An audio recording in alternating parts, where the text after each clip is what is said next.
Hi guys and welcome back to my channel. So my name's Cherish, I'm a mum of one and I've just literally started vlogging and doing like little things like that. I am quite late this time with one because I've not really known what I wanted to do and I feel like I'm a very stressed mum.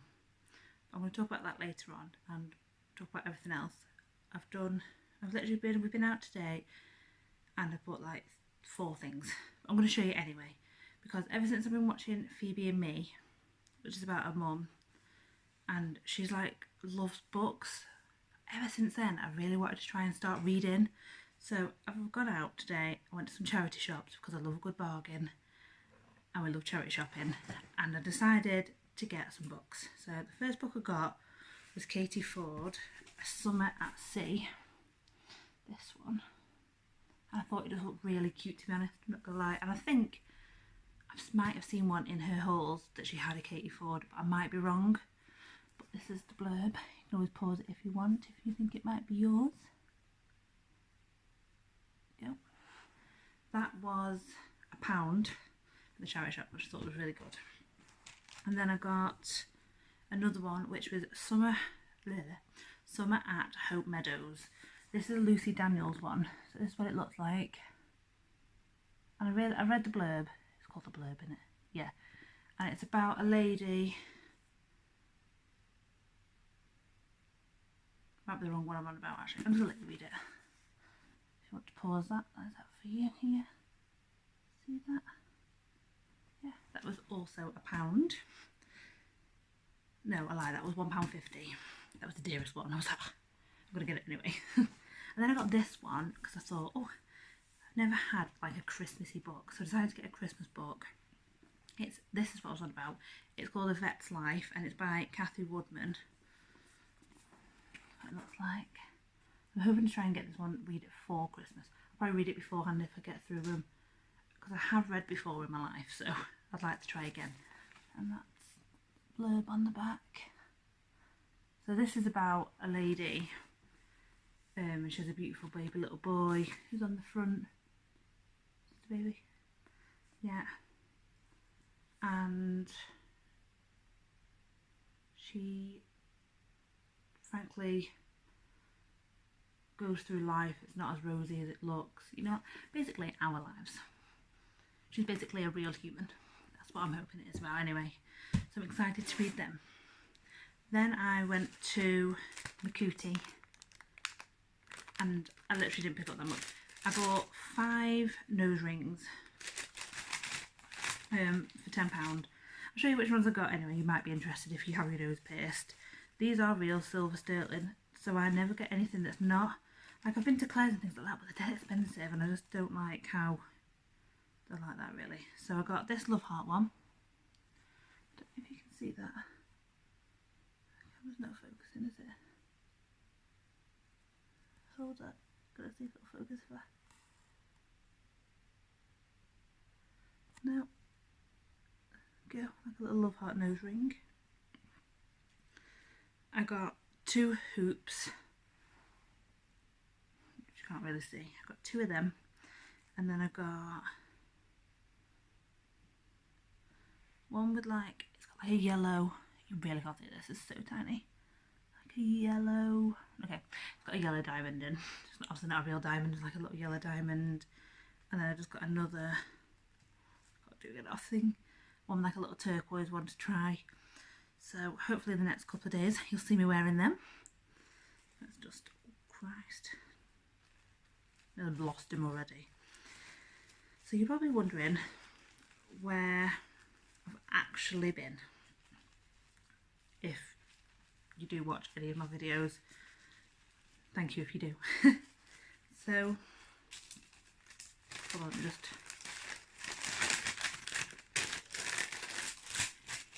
Okay. So a little bit of a story time.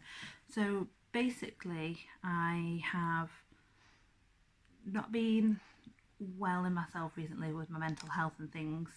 I struggle quite a lot with anxiety, which I knew about anyway, but before that I was quite low with everything, like just in general for everything. I just wasn't feeling myself. So I decided to go back to the doctors. I've been diagnosed with a very low dose of depression. So that was a bit of a shock, and I'm now on tablets for that. Is it citalopram? Citalopram, I think it is. So if anyone's on them, then you'll know what it's like. Obviously I'm still new to the tablets, and I am feeling a little bit better in myself, but it is hard because I am such a young mum, because I'm only 24.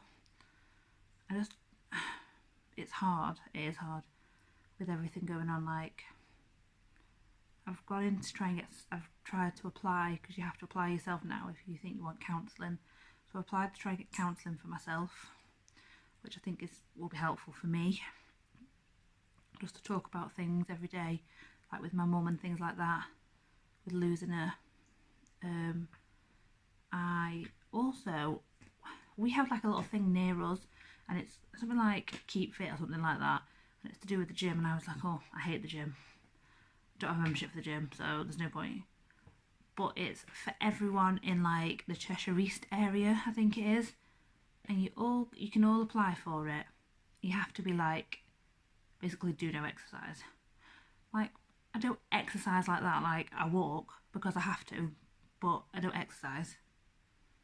So I've applied for this, and I get a 12-week free course of going to the gym, which I thought was really good. So it's like 3 months worth of going to the gym, but in that you get like swimming or classes. So I thought that'd be nice, something to do like me time. And I've also gone in for a cooking class. Like, I can cook, I'm not an idiot. Like, I do know how to cook, but it's more like healthier foods from scratch, and like lower earners and things like that can afford it more than just, you know, let's go out and buy like a Waitrose, because we can't afford that at all. Like, my partner's the only one that works. I'm off work at the moment due to my mental health, and obviously looking after Scarlett full time. So I thought I'd try and do something for myself at night on a Wednesday. So at night on a Wednesday I will be going to a little cooking class, and I'll make tea for me and my partner and bring it home. But they'll give me all the ingredients there, and just take like a little box to bring it home in, which I thought was a really nice idea, that they're helping out everyone who lives in the Cheshire East area, I think. And it'd be really helpful to get everyone like fit and things like that. So I've got in to do them things for myself. I am trying to give myself more me time. I think that's also why I want to try and get back into vlogging, because sometimes it helps me just to talk to someone, even if it's not like live or anything like that. Sometimes it's just nice to talk to people. Like, I'm not lonely, but sometimes I do feel quite like a lonely person, and sometimes I just want to just have a talk to someone about things, and it's hard, especially like knowing I've got depression as well as anxiety. I do find it really hard. Like, I've never gone through anything like this before. Like, I was fine. I thought it was baby blues for a while, and it was anxiety, and then a lot of things have happened over the past few months, which I'm not really ready to talk about, because I don't want to talk about that side of my life. It's not something that the internet needs, but it gave me a bit of depression. I was not happy, but I'm getting back to myself now. Like, I decided to finish Slimmer World completely. It just wasn't the right time for me. I don't think a lot of time, it's not really a lot of time for me at all for a while. I just didn't feel comfortable doing it.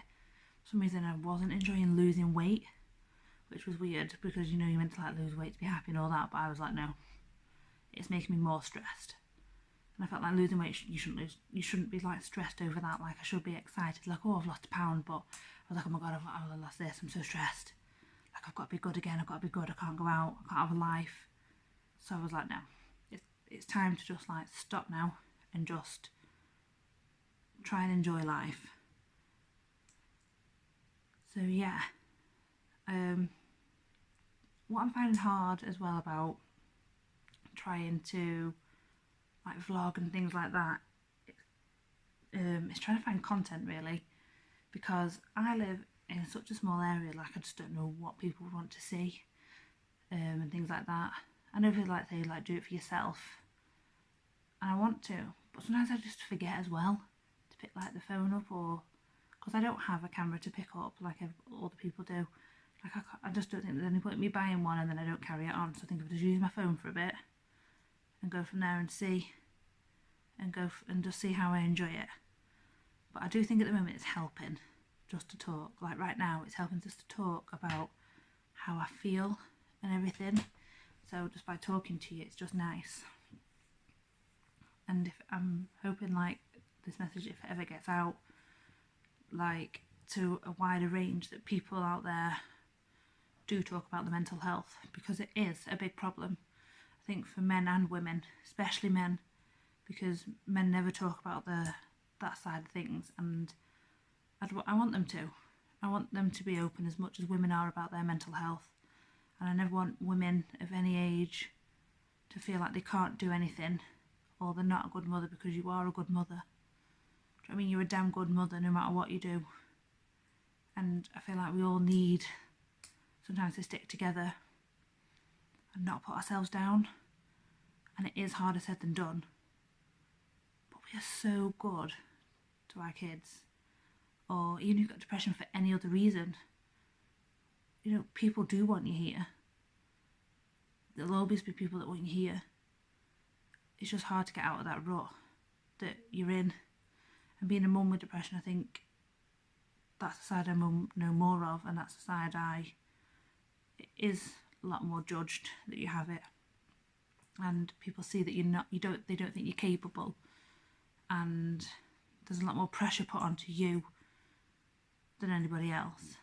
And I don't think that's fair, because if you're a single mum who's got it, that must be so hard.